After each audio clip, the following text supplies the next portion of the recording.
안녕하세요, 류영섭입니다. 2024 K리그 1 38라운드를 끝으로 막을 내렸습니다. 잘 아시다시피 우승은 울산 HD가 거머쥐었고요.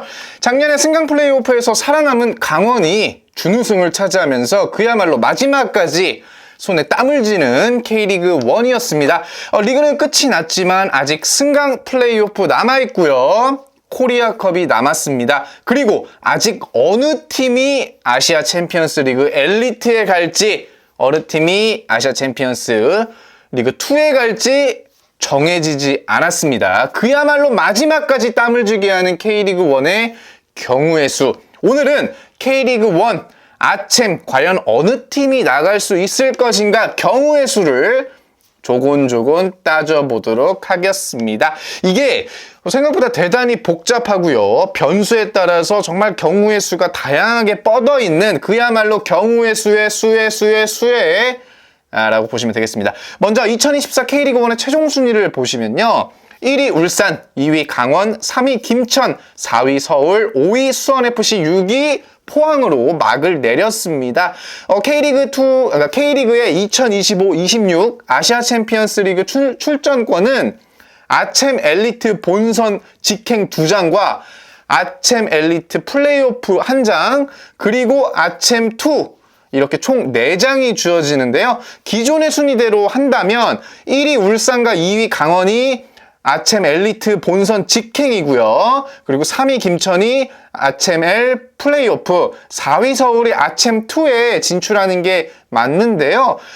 김천이 군대지 않습니까? 군부대는 아시아 챔피언스 리그에 출전할 수 없습니다. 따라서 4위 서울이 아챔 L 플레이오프에 가고요. 5위 수원FC가 아챔 2에 진출을 하게 됩니다. 자, 그러나 여기서 이제 변수가 3가지가 존재하는데요. 이 3가지 천천히 말씀드리겠습니다. 먼저 첫 번째 변수는요. 이번 주말 상암에서 열리는 코리아컵 결승 울산과 포항과 울산 경기에서 포항이 코리아컵을 우승한다면 아챔2의 진출권은 5위 수원이 아니라 6위 포항에게 갑니다. 그리고 두 번째 변수는 구단 역사상 최초로 승강 플레이오프에 진출하는 전북 현대가 지금 아챔2에서는 꽤 좋은 모습 보여주고 있거든요. 만약 이 아챔2를 우승하면 아챔 엘리트 플레이오프 티켓을 딸 수가 있어요. 그래서 이 전북이 아챔2를 우승한다면 1위 울산과 2위 강원은 이제 아챔 엘리트 본선 직행을 하는 건 맞고요. 아챔2를 우승한 전북이 아챔 엘리트 플레이오프 티켓을 거머쥐게 되고요. 4위 서울이 아챔2에 진출합니다. 자, 이 경우에는 수원FC가 아시아 챔피언스 리그에서 그대로 탈락을 하는 정말 최악의 상황을 맞이할 수 있고, 서울 같은 경우도 아챔 엘리트가 아니라 아챔2에 진출하는 안타까운 상황을 맞이하는 겁니다. 사실 전북이 강등권에서 허덕이고 있는 상황에서 아챔2의 우승 가능성이 얼마나 있느냐를 또 따져봐야 되는데, 솔직히 아챔2에 나오는 다른 아시아 팀들이 그렇게 강한 편은 아닙니다. 그나마 이제 전북과 우승을 다투는 팀이라고 한다면 J리그의 산프레체 히로시마, 그 팀이라고 할 수 있는데, 사실 그 산프레체 히로시마는 이번에 J리그에서 2위, 그러니까 준우승을 했거든요. 하지만 전북은 올해 이제 강등권에서 머물고 있다라는 점이 조금 이게 차이라면 차이겠네요. 그래서 혹시나 전북과 산프레체가 결승전에서 만나더라도 전북이 쉽사리 우승을 단언하기는 어렵다라는 점 기억하시면 좋을 거고요.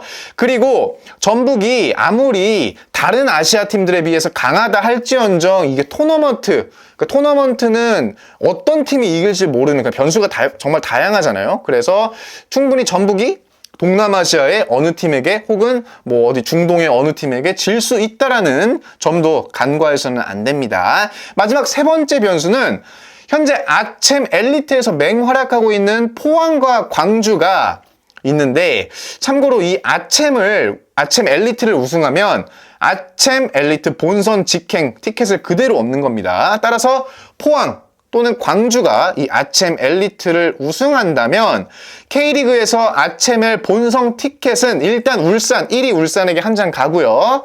다음 한 장은 아챔 엘리트 우승한 광주 또는 포항에게 갑니다. 자, 이럴 경우에는 2위 강원이 아챔 엘리트 플레이오프 티켓을 거머쥐고 4위 서울은 아챔2에 진출을 하게 됩니다. 사실 현재 아챔 엘리트에서 광주가 뭐 좋은 성적을 내고 있는 거는 분명한데요. 그럼에도 불구하고 광주가 아챔 엘리트를 우승한다라는 것은 사실 굉장히 실현 가능성이 조금 낮다고 할 수 있고요. 하물며 포항은 아챔 엘리트에서 물론 뭐 괜찮은 성적을 보여주고 있지만 우승권이라고 하기에는 조금 무리가 있지 않나라는 생각을 또 해봅니다. 자, 문제는 이 세 가지 변수가 복합적인 상황에서 펼쳐질 수 있는 경우의 수인데, 가장 현실적인 수는 바로 이번 주말 열리는 코리아컵 결승에서 포항이 울산을 꺾고 우승을 하고요.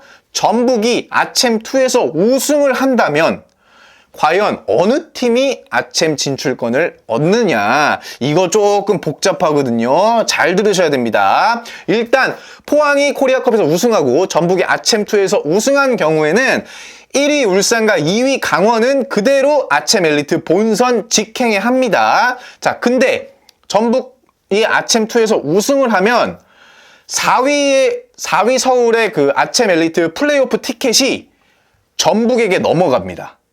그리고 포항이 코리아컵을 우승한다면 5위 수원이 갖고 있는 아챔2 진출권 역시 포항에게 그대로 넘어가게 됩니다. 즉 4위 서울과 5위 수원은 아챔 진출에 실패할 수도 있다는 겁니다. 이렇게 되면 이것도 생각보다 되게 재밌는 결과라고 할 수 있고요.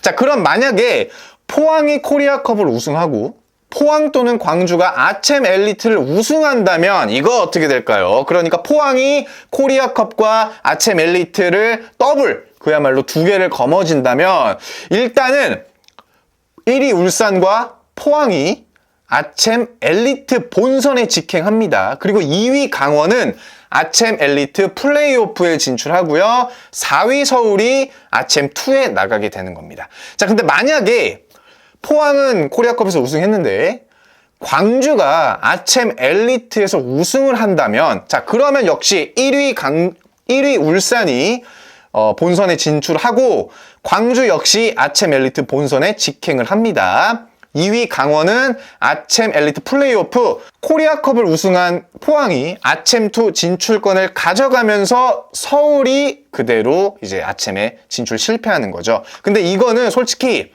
실현 가능성이 조금 낮다고 봐야 돼요. 광주와 포항이 물론 좋은 팀이지만 아챔 엘리트 우승, 이거는 결코 쉽지 않다는 점을 꼭 기억해야 되고, 자, 이번에는 만약에 포항 또는 광주가 아챔 엘리트에 우승하고 전북이 아챔2에서 우승한다면, 자, 이 경우에는 1위 울산하고 이제 아챔 엘리트에서 우승한 포항 또는 광주가 그대로 아챔 엘리트 본선에 직행합니다. 그리고 아챔2를 우승한 전북이 아챔 엘리트 플레이오프 티켓을 따고요.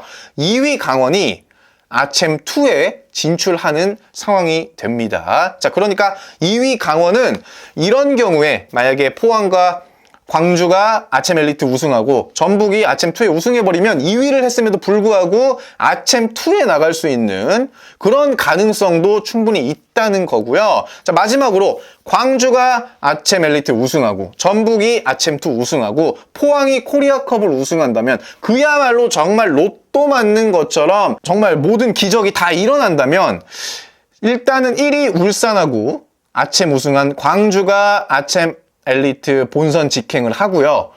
전북, 아챔2를 우승한 전북이 아챔 엘리트 플레이오프에 진출하고 포항은 아챔2에 진출하게 되는 겁니다. 자, 이런 경우에는 2위 강원, 4위 서울, 5위 수원FC 모두 아챔 진출에 실패할 수도 있다는 뜻입니다. 물론 이거는 모든 경우의 수 중에서 가장 실현 가능성이 낮아요. 사실상 거의 없다고 봐도 되지만 그래도 0.1%의 가능성이 있는 이만큼 이것도 결코 무시할 수가 없다고 보시면 되고, 자, 정리를 하자면 현재 가장 가능성이 높다고 할 수 있는 것은 포항의 코리아컵 우승, 그리고 전북의 아챔2 우승이라고 할 수 있는데요. 포항과 전북 모두 이번 시즌에는 자력으로 아챔에 진출할 수 없습니다. 그래서 이렇게 컵 대회 우승을 통해서 아챔에 진출할 수 있는 게 이 포항과 전북에게는 가장 현실적인 방안인데요. 이 포항과 광주는 현재 이제 아챔 엘리트에서 좋은 활약을 펼치고 있고요. 자, 그러나 이제 우승을 한다는 것은 결국 쉽지 않습니다. 그래서 포항은 이번 주말에 코리아컵의 모든 것을 바쳐야지 그나마 아챔2에 진출할 가능성이 있다는 거고요. 또 전북 같은 경우는 이제 또 승강 플레이오프를 앞두고 있습니다. 근데 만약에 승강 플레이오프에서 져서 다음 시즌에 K리그2로 강등이 된다면 K리그2에서 그러니까 K리그2 경기를 치르면서 아챔2 경기를 같이 치러야 되는 상황에 놓일 수도 있고요. 만약에 K리그2에서 이 아챔2를 우승하게 된다면 아챔 엘리트 플레이오프 티켓까지 딸 수 있는 정말 그것도 또 재밌는 그림이 나올 수 있다는 점도 또 하나의 관전 포인트라고 할 수 있습니다. 자, 그리고 오랜만에 아챔에 나설 수 있는 서울과 구단 역사 최초로 아챔에 나설 수 있는 수원FC는 그야말로 다른 팀들의 결과에 따라서 챔피언스 리그에 진출할 수도 있고 못할 수도 있다라는 점이 또 굉장히 조마조마할 것 같고요. 자, 일단 코리아컵은 이번 주 주말에 열리고요. 아챔 토너먼트는 내년 2월부터 열리거든요. 그래서 최소 내년 2월, 길게 보면 결승전이 열리는 내년 5월까지는 이 K리그2에서 어느 팀이 아챔에 나갈 수 있는지 확실하게 정해지지 않았습니다. 그래서 이게 굉장히 복잡합니다. 저도 이제 뭐 팬도 이렇게 복잡한데 구단 관계자들은 지금 얼마나 머리가 아프겠어요. 일단 시즌이 끝났는데 다음 시즌에 준비하기 위해서 뭐 이제 관계자들은 막 이리저리 바쁘게 움직일 거 아니에요. 근데 아시아 챔피언스 리그에 나가는지 안 나가는지가 지금 결정이 안 됐으니까 이거 도대체 투자를 과감하게 해야 되는 건지 안 해야 되는 건지 이것도 사실 골치가 좀 아플 것 같습니다. 그리고 제가 이거를 자료를 조사하면서 좀 느낀 게 이제는 K리그도 추춘제로 가감히 가야 된다라는 점. 왜냐면 이제 아시아 챔피언스 리그가 이제 추춘제로 가기 때문에 우리나라만 이 아시아 챔피언스 리그 일정과 전혀 안 맞거든요. 사실 지금도 이 아챔이 내년 아챔을 말하는 거예요. 지금은 이제 아챔이 열리고 있기 때문에 내년에 그러니까 2025년 가을에 열리는 아챔을 지금 놓고 이렇게 경우의 수를 따지는 거거든요. 굉장히 머리가 아픕니다. 그리고 구단 입장에서는 아챔에 나가야지 사실 또 재정적인 수익 부분도 좋거든요. 다만 우리나라 K리그와 아시아 챔피언스 리그가 굉장히 좀 꼬이기 때문에 되게 애매해요. 시즌이 끝나도 아챔은 남아있고 시즌 하기 전에 아챔 경기가 있을 수 있고 그래서 아챔에 집중하자니 리그 성적을 말아먹을 수도 있고 또 뭐 리그에 집중하자니 뭐 아챔을 말아먹을 수도 있고 이런 굉장히 또 어려운 현실적인 부분이 있는 것 같습니다. 그래서 이 추춘제도 한번 뭐 일단 뭐 이제 협회도 얘기를 나누겠지만 우리 팬들도 이런 이 추춘제에 관해서 또 이야기를 한번 또 해보는 시간도 가져야 되지 않나라는 생각을 해보고요. 자, 어쨌든 뭐 이번 주에 열리는 코리아컵에서 포항이 과연 울산을 꺾고 아챔2 진출권을 확보할 수 있을지가 대단히 궁금하고 만약에 그렇게 된다면 수원FC가 조금 곤란하거든요. 그래서 이런 또 재미있는 반응도 또 기대를 한번 해보도록 하겠습니다. 자, 오늘도 재미있는 K리그 이야기였고요. 다음에도 다른 재미있는 이야기로 돌아오도록 하겠습니다. 영상 시청 대단히 고맙습니다.